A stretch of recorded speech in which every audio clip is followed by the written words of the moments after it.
শ্যামকানু মহন্ত আৰু সিদ্ধাৰ্থ শৰ্মাক ক'ব বিচাৰো যে আপোনালোকে জনতাৰ ধৈৰ্যৰ সৈতে খেলিবৰ বাবে চেষ্টা নকৰিব। 6 অক্টোবৰ তাৰিখে আমি আপোনালোকক অসমত বিচাৰিছো।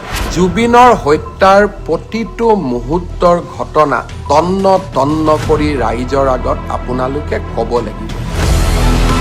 শ্যামকানু সিদ্ধাৰ্থৰ কাণ্ডত ক্ষুণ্ণ মুখ্যমন্ত্ৰী। জনতাৰ ধৈৰ্যৰ সৈতে খেলা নকৰিবলৈ সকিয়নি হিমন্ত বিশ্ব শৰ্মাৰ। দুয়োকে মুখ্যমন্ত্ৰীয়ে বান্ধি দিলে সময়সীমা। 6 অক্টোবৰৰ ভিতৰত ধৰা দিব লাগিব শ্যামকানু সিদ্ধাৰ্থই। ৰাইজৰ সন্মুখলৈ অহাৰ সাহস দেখুৱাব নোৱাৰা জাতিৰ খলনায়ক শ্যামকানু মহন্ত আৰু জুবিন গাৰ্গৰ মেনেজাৰ সিদ্ধাৰ্থ শৰ্মাক সময়সীমা বান্ধি দিলে মুখ্যমন্ত্ৰী ডক্টৰ হিমন্ত বিশ্ব শৰ্মাই। শ্যামকানু মহন্ত আৰু সিদ্ধাৰ্থ শৰ্মাক ক'ব বিচাৰো যে আপোনালোকে জনতাৰ ধৈৰ্যৰ সৈতে খেলিবৰ বাবে চেষ্টা নকৰিব। 6 অক্টোবৰ তাৰিখে আমি আপোনালোকক অসমত বিচাৰিছো। আপোনালোকে ফেচবুক লাইভ কৰি বা একোখন পত্ৰ লিখি জনতা আৰু আইনৰ পৰা হাৰিব আপোনালোকে নোৱাৰিব। আপোনালোকে যদি সঁচাকৈ আপোনালোক নিৰ্দোষী, সাহসেৰে আহক, CIDৰ কাৰ্যালয়লৈ আহক, আপোনালোকে নিজৰ কথা কওক। যদি আপোনালোকে কথা ক'ব CIDক নোখোজে, আদালতৰ ওচৰত গৈ কওক। কিন্তু ৰাইজৰ ক্ষোভৰ সৈতে, যি ক্ষোভ এতিয়া অগণিত পৰিণত হৈছে, ক্ষোভৰ সৈতে আপোনালোকে খেলা নকৰিব।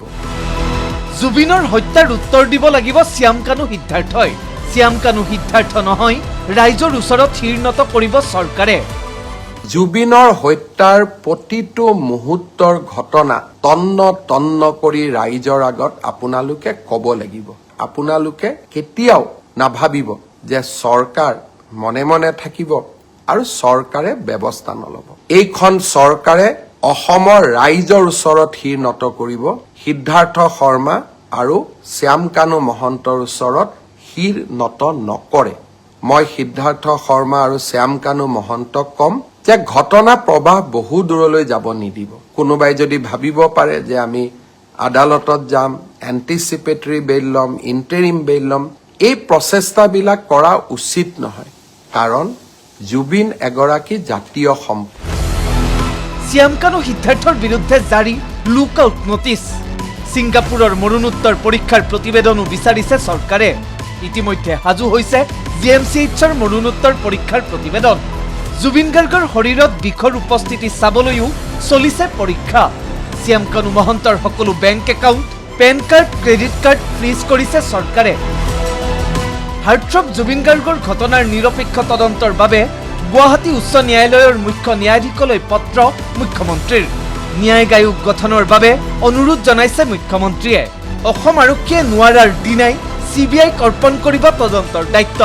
ইতিমধ্যে গৃহমন্ত্ৰী অমিত শ্বাহেৰে বাৰ্তালাপত মিলিত হৈছে মুখ্যমন্ত্ৰী।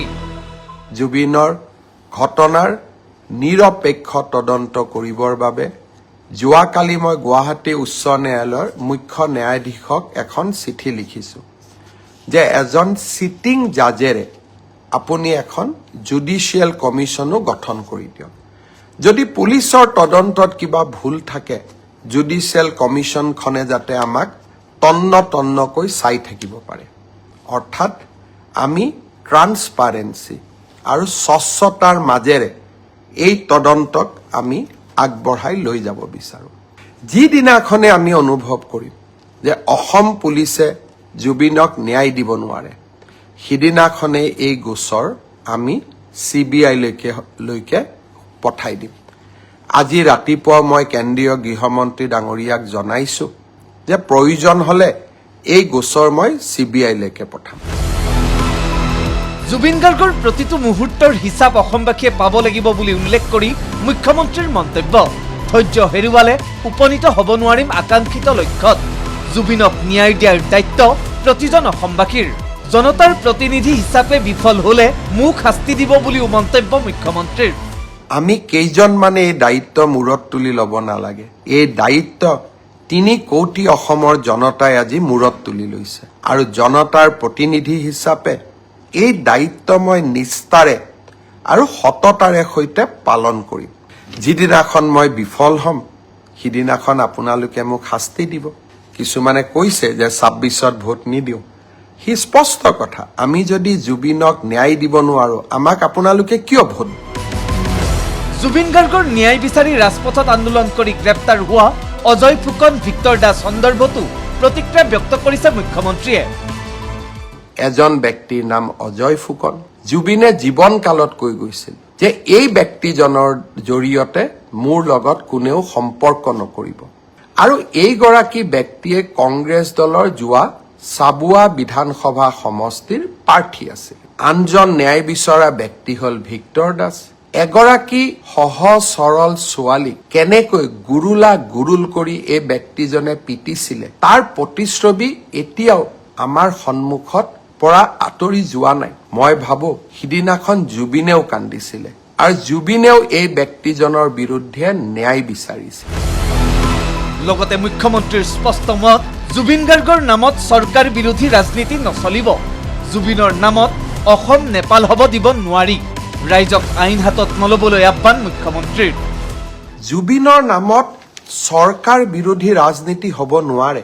জুবিনৰ নামত আমি অসমখনক নেপাল কৰিব দিব নোৱাৰো। এইখন অসমক আমি ভাৰতৰ শ্ৰেষ্ঠতম ৰাজ্য কৰিব লাগিব। মই সকলোকে কৰজোৰে অনুৰোধ কৰোঁ, নেপাল কৰাৰ প্ৰচেষ্টা নকৰিব, কাৰণ ইয়ে জুবিনৰ আত্মাক আটাইতকৈ কষ্ট দিব। আইনে ন্যায় দিব। অসমৰ মুখ্যমন্ত্ৰী হিচাপে মই আপোনালোকক প্ৰতিশ্ৰুতি দিছোঁ, শ্যামকানু মহন্ত, সিদ্ধাৰ্থ শৰ্মা, শেখৰ গোস্বামী যোনেই নহওক কিয়, আৰু দুই এজনৰ নাম মই লোৱা নাই, আমি বিচাৰ নোহোৱাকৈ তেওঁলোকক সহজে আমাৰ হাতৰ পৰা আমি যাব নিদিওঁ। মাত্ৰ ৰাইজক মই অনুৰোধ কৰিম, আপোনালোকে আইন হাতত নল'ব। লগতে মুখ্যমন্ত্ৰীৰ হুংকাৰ, মোৰ মৃত্যু হ'লেও অসম নেপাল হ'ব নিদিওঁ। মোৰ জননী জন্মভূমি মোৰ অসম, আৰু এইখন অসমক আমি কেতিয়াও নেপাল নকৰোঁ। এইখন অসম সদায় বিকাশৰ গতিৰে আগবাঢ়িব, আৰু যিসকলে অসমখনক নেপাল কৰিব খুজিব তেওঁলোকৰ লগত মোৰ ৰাস্তা নিমিলে। আৰু তেওঁলোকক জীৱনৰ শেষ মুহূৰ্তলৈ আৰু জীৱনত এটোপা ৰক্ত থকালৈকে অসমক নেপাল কৰিব খোজাসকলৰ সৈতে সাহসেৰে মই থিয় দিম। লাগিলে তেনে কৰিবলৈ যাওঁতে মই মৃত্যুকো সাৱটি ল'ম। শ্যামকানু মহন্তৰ সৈতে উঠা ফটো সন্দৰ্ভতো প্ৰতিক্ৰিয়া মুখ্যমন্ত্ৰী ডক্টৰ হিমন্ত বিশ্ব শৰ্মাৰ। অপৰাধীক সহায় কৰাটো মুখ্যমন্ত্ৰীৰ দায়িত্ব নহয়। ব্যক্তিগত সম্পৰ্কৰ ওপৰত গৈ জুবিনক ন্যায় দিব লাগিব। আজিৰ পৰা 10-12 বছৰ আগতে শ্যামকানু মহন্তৰ লগত কেতিয়াবা উঠা ফটো এখন সামাজিক মাধ্যমত দিব।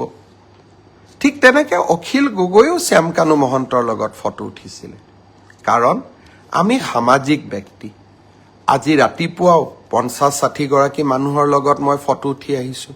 কোন কি মইতো নাজানো, কিন্তু এজন সামাজিক ব্যক্তি হিচাপে জীৱনৰ বিভিন্ন মুহূৰ্তত বিভিন্ন সময়ত কাৰোবাক আমি লগ পাওঁ, কিন্তু অপৰাধীক সহায় কৰা সি অসমৰ মুখ্যমন্ত্ৰীৰ দায়িত্ব হ'ব নোৱাৰে। ব্যক্তিগত সম্পৰ্কৰ ওপৰত গৈ আমি জুবিনক ন্যায় দিবই লাগিব, সমাজক আমি সন্তুষ্টি কৰিবই লাগিব, আৰু এয়া মোৰ দায়িত্ব আৰু কৰ্তব্য। CIDয়ে তীব্ৰতৰ কৰিছে তদন্ত প্ৰক্ৰিয়া। মাত্ৰ 6 অক্টোবৰলৈহে অপেক্ষা কৰিব চৰকাৰে। তদন্ত বহুখিনি তীব্ৰ গতিত আগবাঢ়ি গৈছে। অহা 6 তাৰিখলৈকে আমি সময় দিছোঁ। শ্যামকানু মহন্ত, সিদ্ধাৰ্থ শৰ্মা আৰু 8জন ছিংগাপুৰত থকা অসমীয়া ব্যক্তিক আমাৰ CIDত আহি সন্মুখীন হ'বৰ বাবে সকলোৰে নটিচ আমি ভাৰতৰ ছিংগাপুৰত থকা ৰাষ্ট্ৰদূতৰ হতেদি পঠুৱাই দিছোঁ, আৰু ইণ্টাৰপলৰ জৰিয়তে সিদ্ধাৰ্থ শৰ্মা আৰু শ্যামকানু মহন্তৰ বিপৰীতে লুকআউট নটিচো আমি ইতিমধ্যে জাৰি কৰিছোঁ, যাতে তেওঁলোক কোনো বিদেশী ৰাষ্ট্ৰলৈকে পলাই যাব নোৱাৰে। Bureau report, ND24।